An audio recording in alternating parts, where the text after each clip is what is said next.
नमस्कार दोस्तों, Gyanmati teaching channel पर आप सभी का एक बार फिर स्वागत है। और हम इस चैनल पर पढ़ रहे हैं हिंदी। तो देखेंगे हिंदी में आगे बढ़ते हुए अपने टॉपिक की ओर बढ़ते हुए हम लोग देखेंगे अभी तक हमने पढ़ा भाषा का परिचय, वर्ण का परिचय, हिंदी का परिचय। अब हम पढ़ने जा रहे हैं शब्द का परिचय। तो सबसे पहले ये जान लेंगे कि शब्द किसे कहते हैं। शब्द किसे कहते हैं ये जान लेंगे। देखेंगे अक्षरों के सही मेल को शब्द कहते हैं। अक्षरों के सही मेल को शब्द कहते हैं। या आता है आपका कि वर्णों के सार्थक समूह को शब्द कहते हैं। तो थोड़ा ये छोटे बच्चे समझ नहीं पाते हैं, इसलिए सिंपल भाषा में आप समझेंगे कि अक्षरों के सही मेल को शब्द कहते हैं। आप देखेंगे ये दो प्रकार के होते हैं। जैसे एक आपका हो गया सार्थक, एक हो गया आपका निरर्थक। सार्थक यानी जिसका कोई अर्थ हो, जैसे पानी, खाना, पढ़ाई, ये आपका सार्थक में जाएगा। लेकिन जैसे कहते हैं पानी वानी पी लिया, वानी, वानी क्या है?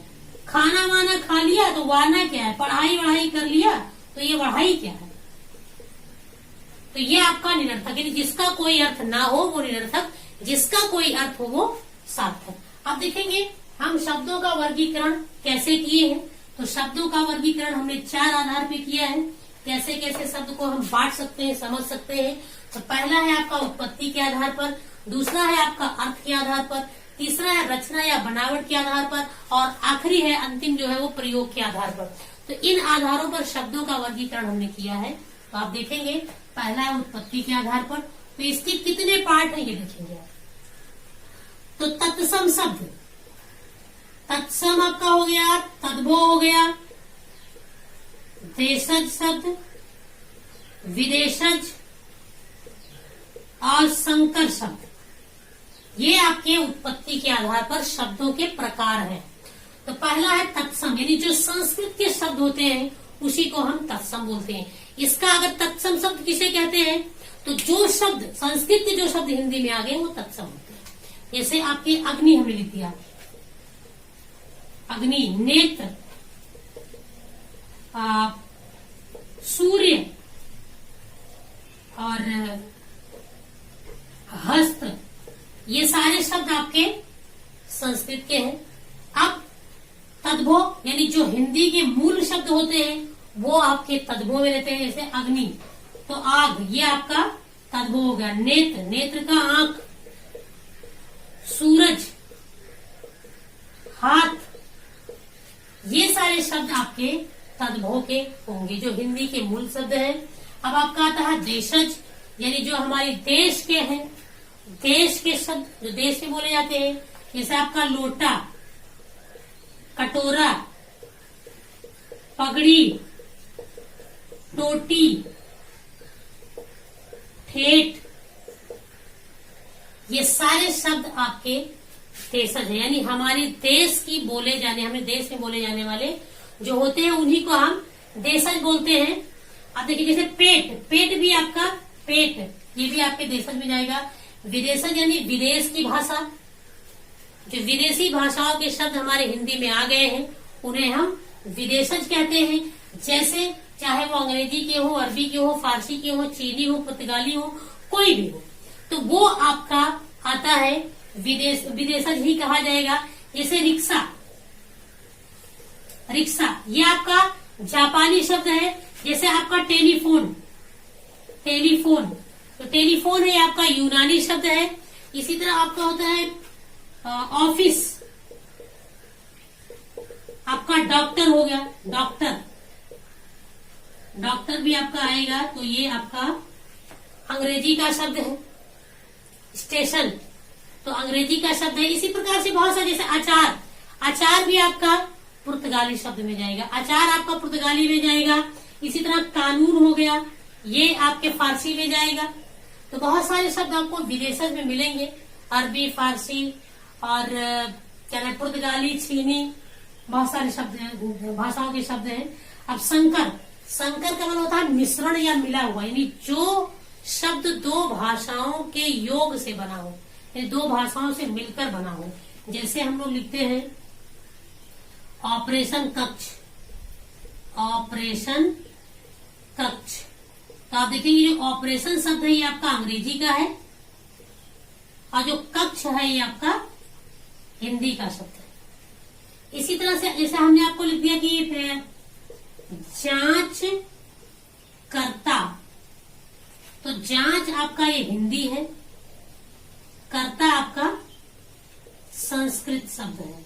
तो ये आपका जैसे वर्षगांठ, वर्षगांठ, तो वर्ष आपका ये संस्कृत का शब्द है, गांठ आपका हिंदी का है। इसी तरह आपका जैसे उड़न तस्तरी, तो ये दो भाषाओं के शब्द मिलकर के बने हैं। जैसे हिंदी का है, फारसी का है। उड़न हिंदी हो गया, तस्तरी फारसी हो गया, तो उड़न तस्तरी। तो ये जो दो भाषाओं से मिलकर बनते हैं वो आपके संकर हो गए। ये तो था उत्पत्ति के आधार पे। अगला आपका आता है अर्थ के आधार पर। तो अर्थ के आधार पर देख लेंगे कौन कौन से शब्द आते हैं अर्थ के आधार पर, समझ लेंगे हम। तो अर्थ के आधार पर पहला आपका एकार्थी शब्द, अगला अनेकार्थी, विलोम शब्द, पर्यायवाची शब्द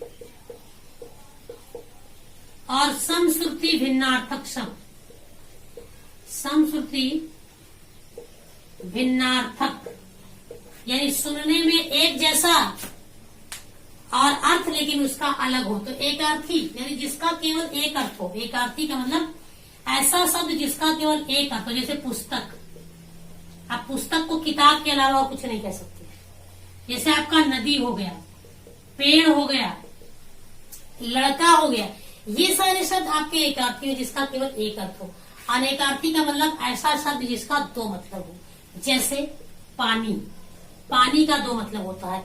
एक तो पीने वाला पानी होता है और एक मान सम्मान पानी, सम्मान होता है। पानी का मतलब एक सम्मान होता है।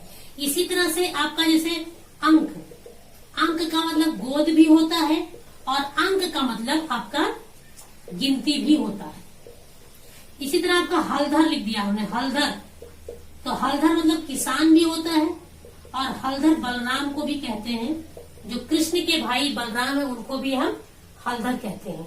इसी तरह से आपको बहुत सारे शब्द मिल जाएंगे। कनक, ये बहुत फेमस है। कनक का मतलब एक सोना भी होता है, कनक का मतलब धतूरा भी होता है और कनक का मतलब गेहूं भी होता है। जैसे आपका गुरु हमने लिख दिया, तो गुरु का मतलब एक होता है बड़ा और एक होता है शिक्षक। या फूल, फूल एक शब्द दे दिया। फूल मतलब बेवकूफ वाला नहीं, फूल, फूल का मतलब होता है एक पुष्प हो गया और दूसरा हड्डी। इतना फूल, फूला ले जाना है फेंकने के लिए। मरने के बाद लोगों की अस्थियां, उसी को फूला बोलते हैं, तो वो अस्थि हो गया। शिव, शिव का मतलब कल्याण भी होता है, शिव का मतलब शंकर भी होता है। तो ये आपके अनेकार्थी शब्द होंगे। विलोम, विलोम आप समझ रहे उल्टा, किसी शब्द का उल्टा अर्थ बताने वाला। जैसे रात का दिन हो गया, भाई का बहन हो गया, निश्चित का अनिश्चित हो गया। तो ये विलोम, उल्टा बनाने वाले शब्द को। पर्यायवाची, एक शब्द के कई अर्थ बताने वाले। जैसे आपका हमने दे दिया आपको, जैसे सूर्य, तो सूर्य का पर्यायवाची अगर लिखना है तो सूर्य का आपका हो गया सूरज भी हो गया, दिनकर भी हो गया, मिहिर भी हो गया। ये सब सूर्य के पर्यायवाची हैं।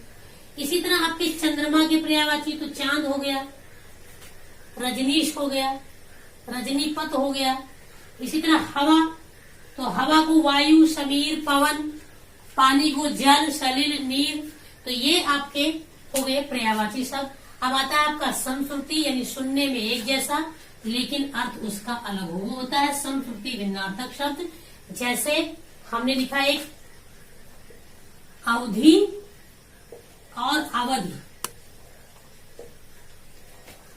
अवधि और अवधि। तो अवधि एक भाषा हो गया और अवधि का मतलब आपका समय होता है। इसका मतलब भाषा, इसका मतलब समय। इसी तरह आपने लिख दिया संकर और शंकर। तो शंकर का मतलब हो गया मिश्रण और शंकर का मतलब हो गया शिव। शंकर का मतलब हो गया आपका मिश्रण और शंकर का मतलब हो गया शिव। तो ये सुनने में तो एक जैसा है, अली और आली, अली आली। अली का मतलब आपका भौरा हो गया, अली का मतलब हो गया सखी। तो बहुत सारे शब्द आपको मिलेंगे इस प्रकार से, जैसे अंश और अंश, ये भी मिलता जुलता है, सुनने में एक जैसा, लेकिन उसका अर्थ अलग अलग होता है। तो ये था आपका अर्थ के आधार पर। आप देखेंगे रचना के आधार पर। तो रचना के आधार पर आप देखेंगे इसके 3 पार्ट हैं।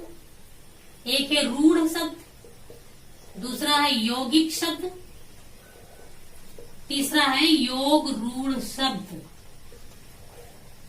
रूढ़ शब्द यानी रूढ़ शब्द उसे कहते हैं जिसको हम तोड़ नहीं सकते हैं। अगर तोड़ेंगे तो वो शब्द नहीं रह जाएगा।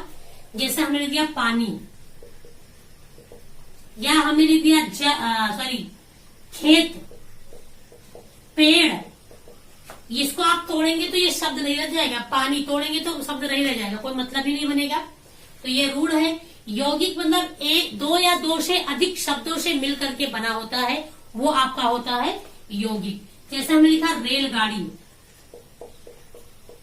अब आप ये समझेंगे कि मैम ने यहां भी बताया था कि रेलगाड़ी संकर शब्द है। जी बिल्कुल, वो संकर शब्द है अगर आपसे उत्पत्ति के आधार पर पूछता है तो। लेकिन अगर आपसे रचना या बनावट के आधार पर पूछता है तो वो रेलगाड़ी आपका यौगिक शब्द में जाएगा। 2 शब्दों से मिलकर बना हुआ है। तो आप जब भी पूछेगा आपसे तो इस तरह पूछेगा, रचना या बनावट के आधार पर ये कौन सा शब्द है, या आपसे पूछ लेता है कि उत्पत्ति के आधार पर ये कौन सा शब्द है, तब ये आपका रेलगाड़ी जो है वो संकर शब्द में चला जाएगा। जैसे दवाई खाना, दवाई खाना, चारपाई, इस प्रकार के शब्द आपके यौगिक शब्द में जाएंगे। योग रूढ़ शब्द उसे कहते हैं जो अपने आप में एक विशेष अर्थ लिए रहता है।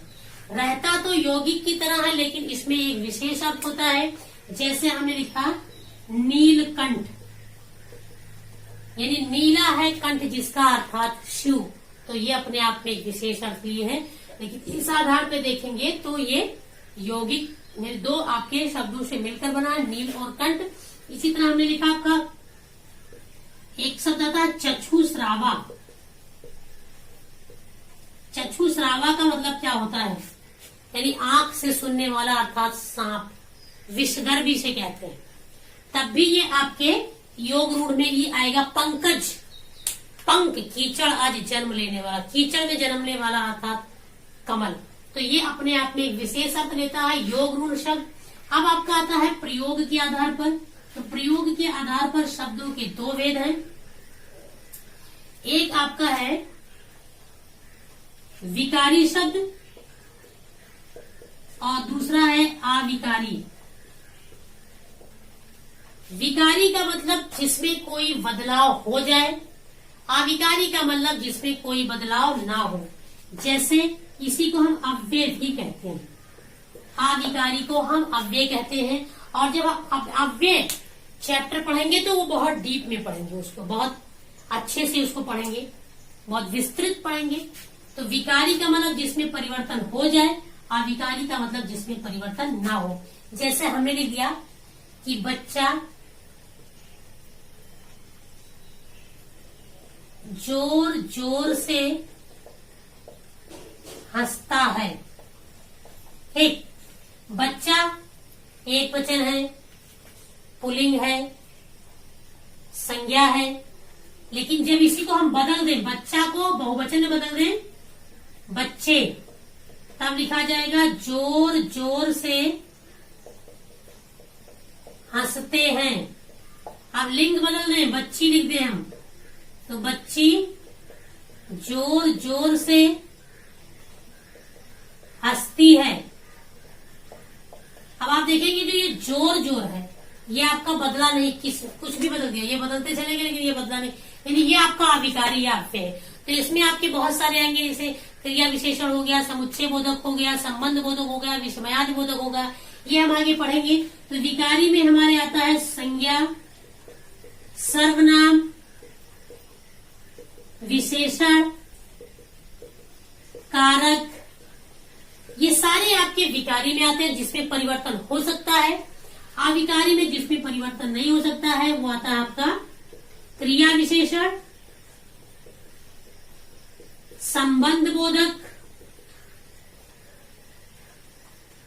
संबंध बोधक, समुच्चय बोधक और विस्मयादि बोधक। तो ये आपका ये सारा चीज एक एक चैप्टर, संज्ञा, सर्वनाम, क्रिया, विशेषण, कारक, ये सब आपके एक एक चैप्टर है। जैसे इसका भी क्रिया विशेषण, संबंध बोधक, समुच्चय बोधक, विस्मयादि बोधक, ये भी आपका एक अलग अलग चैप्टर है जो आपको आने वाले समय में हम पढ़ाएंगे। तो देखेंगे, ये था आपका शब्दों का वर्गीकरण और उम्मीद करते हैं कि आपको समझ में आया होगा।